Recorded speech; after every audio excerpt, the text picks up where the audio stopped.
So this is the second part of our lecture for human ecology, and today we're going to be talking about zooarchaeology.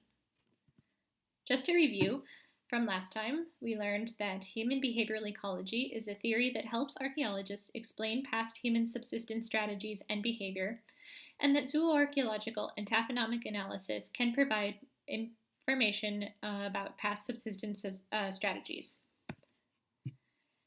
Today's objective is to understand how zooarchaeological data can inform subsistence strategies, environmental reconstruction, seasonality of occupation, and economic organization.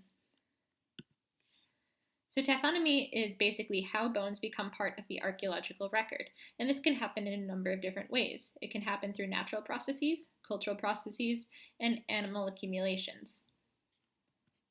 Natural taphonomic processes are basically just the gradual decay of an animal's body over time. Cultural taphonomic processes affect the species found in the archaeological record. There's generally selection of species for meat, hide, hair, wool, antler, bone, anything really that you can think of to use an animal for. It also affects the parts found in the archaeological record through namely butchery and schlepping.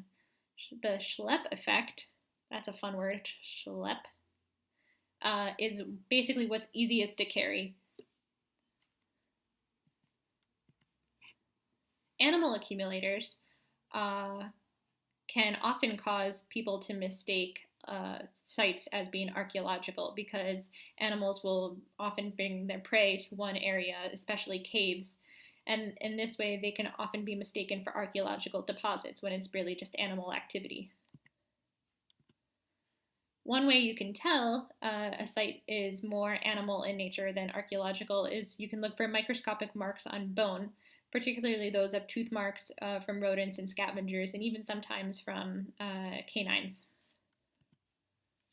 When you're performing zooarchaeological analysis, the first thing you want to do is sort your bones into categories like small, medium, large. I know it sounds really simplistic, but it gets more complicated from there. And sometimes it's really even hard to sort them into these basic categories.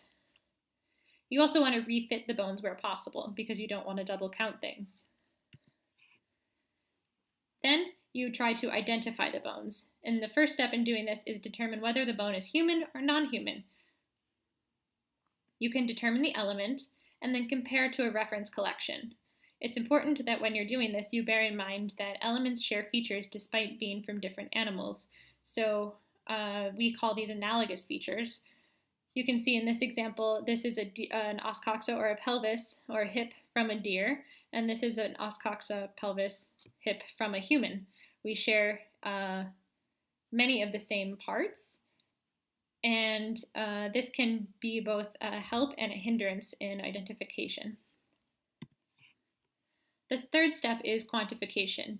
You can do a simple count, where you just count the number of bones you have. You can note presence and absence. You can do the NISP, or the number of identifiable specimens, where one bone equals one animal.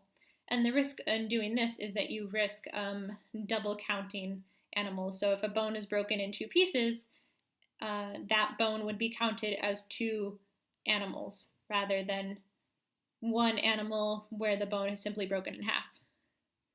Then you can do minimum number of individuals, where you count the elements and determine their sides, like left or right, where matching lefts and rights equal one animal.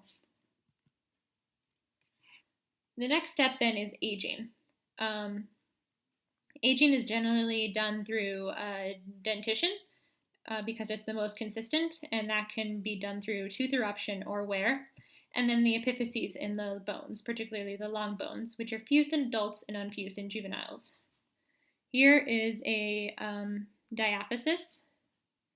The metaphysis is here, and then this is the epiphysis.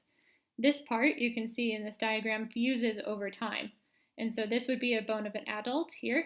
This is a human humerus or arm bone, and this is a bone of a subadult or juvenile because it's unfused there. And then the last step in zooarchaeological analysis is butchery and carcass use. So how was the carcass disarticulated? What sort of cut marks are you seeing? And are these cut marks associated with particular tools? So now, after you've completed your analysis, you want to do an interpretation. Which species were exploited? Which cuts of meat were used? What was the caloric yield of the animals being butchered on that site? And was there evidence of the processes of domestication? Was there an increase in size? Were there changes in morphology? All of these can indicate economic organization, so hunter-gatherers versus pastoralists and agriculturalists. To summarize, zooarchaeological data can inform subsistence strategies, environmental reconstruction, seasonality of occupation, and economic organization.